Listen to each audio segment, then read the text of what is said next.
Hello, magandang umaga po sa inyong lahat.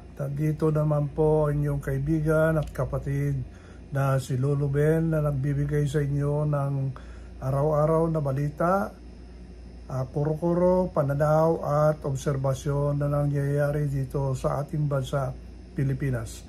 Ang pag-uusapan natin ngayon ay tungkol dito po sa survey na galing po sa Pulse Asia na ginawa po noong February 16 hanggang February 19. Ito po ay yung nakalipas na buwan ng Pebrero at isa ito sa mga unang inilabas ng Pulse Asia na survey.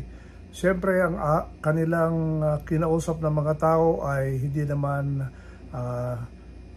umaabot ng 3,000. Ang pinakamarami dito ay 2,500 na tao.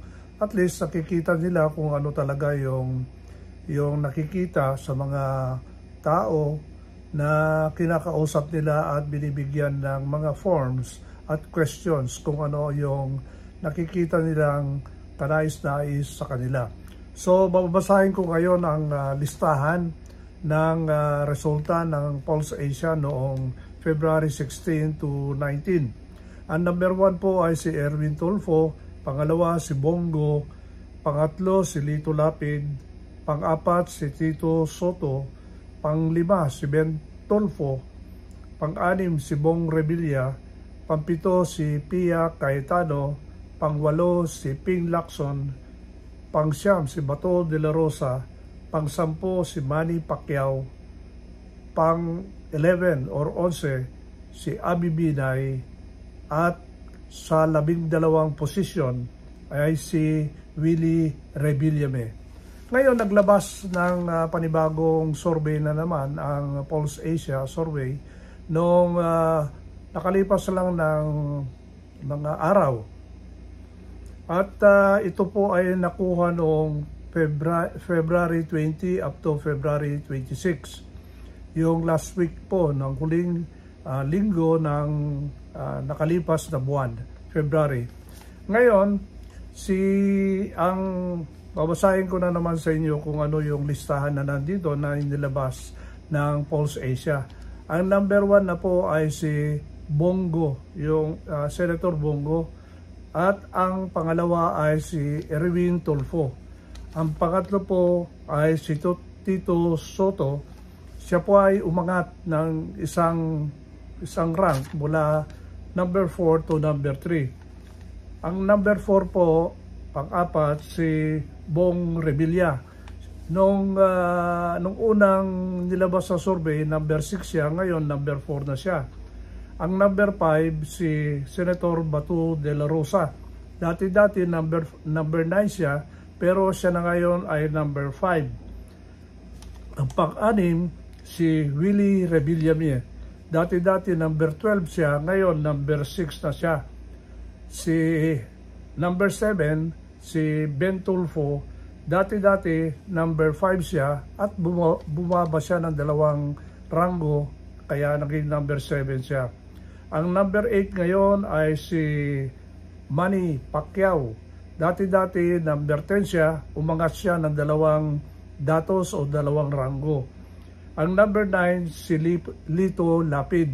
Bumaba siya mula sa number 3 hanggang napunta siya sa number 9. Ang number 10, si Abi Binay. Dati number 11 siya, umangat siya ng 1 rangko. Ang number 11, si Pia Cayetano. Dati siya number 7, bumaba siya ng number 11. Ang number 12, si Camille Villar. Wala naman siya noong dating survey, bigla na lang siyang sumulpot at number 12 siya. Ang number 13, medyo alanganin, si Senator Ping Lacson. Dati si Senator Ping Lacson ay number 8, ngayon number 13 na. Pero yun po ang latest na survey at inaasahan natin maglalabas ng panibagong survey ang Pulse Asia sa period ng March 1 hanggang March 6 sa susunod. So malalaman natin sa next na pagpapublish nila ng bagong survey. So ngayon, ang pangalawang balita na sasabihin ko sa inyo, nagkaroon po ng initial hearing or pre-trial investigation doon po sa International Criminal Court at nililitis ngayon ang dating presidente na si Rodrigo Roa Duterte at siya po ay humarap via video link dahil ang humarap doon po sa hukuman ay ang kanyang counselor o abogado na si dating Executive Secretary Medel Dia.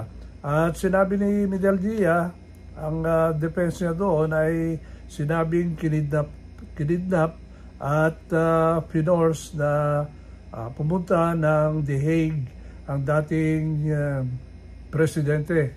At yun po yung defense niya. Pero pinabulaan ng ang chief ng International Criminal Court na he was arrested due to the warrant of arrest issued by the ICC through the Interpol. So lumalabas, hindi pinakinggan yung depensa ni dating Executive Secretary Medel Dia.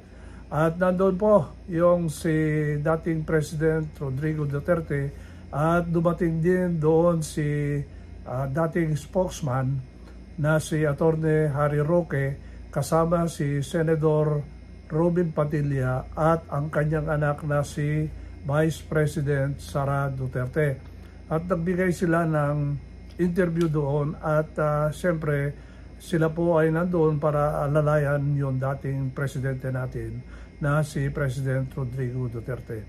Naglabas po ng bagong schedule ng susunod na hearing at ito ay pinalabas ng ICC at ang schedule po na next hearing ay sa September 23, 2025. Ibig sabihin, 6 na buwan ang haharapin muna bago magkakaroon ng pangalawang pagdinig sa International Court of Justice. So, si dating Presidente Rodrigo Duterte ay mananatili sa The Hague at doon siya maghihintay hanggang September 23. Mahabang panahon at siyempre, marami tayong naririnig, nababasa na mga propaganda, mga opinion, kung dapat tama ba yung ginawa kay dating Presidente Rodrigo Duterte na pagsakay sa aeroplano papunta ng Hague. Sinasabi din dito na hindi nasunod yung procedure sa Article 59 na sinasabi na nandoon sa Rome Statute ng International Criminal Court na sinasabi dapat bago siya dalhin sa The Hague ay dapat merong pandinig muna sa ating local na court, whether it is Regional Trial Court, City Court, or yung Supreme Court ng ating bansa. Pero hindi po nasunod, pero hindi natin malalaman kung ito po ay magandang depensa sa ating mga nagproprotekta at nag-counsel kay dating Presidente Rodrigo Duterte. So malalaman natin sa mga susunod na araw yan. Pero ngayon, ang bangayan ngayon sa social media ay yung mga opinion ng mga iba't ibang abogado, iba't ibang mga vlogger, mga influencer at kung writer at opinion writer. Siyempre doon mo makikita yung hidwaan ng mga pro at against kay dating President Rodrigo Duterte. Tayo naman dito neutral lang naman tayo. Alam nyo naman tayo sumusuporta sa itong administrasyon na ito dahil alam nyo naman sinasabi ko sa inyo, dati ako nag-serve kay former President Ferdinand Marcos Sr. At ayun na nga, tayo nanahimik lang dito.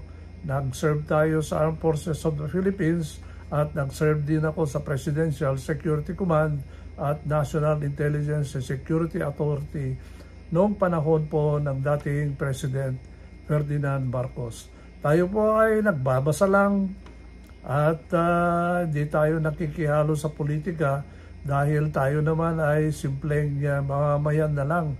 Tayo po ay retired, pensyonado at inaasikaso na lang natin ang ating kalusugan, kaligtasan at siyempre mabuting kalagayan para makapagbiyahe pa tayo sa mga iba't ibang lugar dito sa Pilipinas at saka abroad.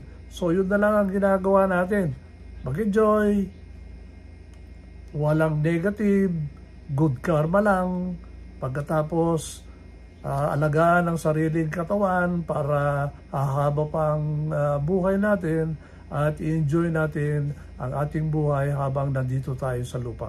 So yun lang po ang aking balita ngayong araw na ito. Salamat po at magandang umaga po sa inyong lahat. Bye!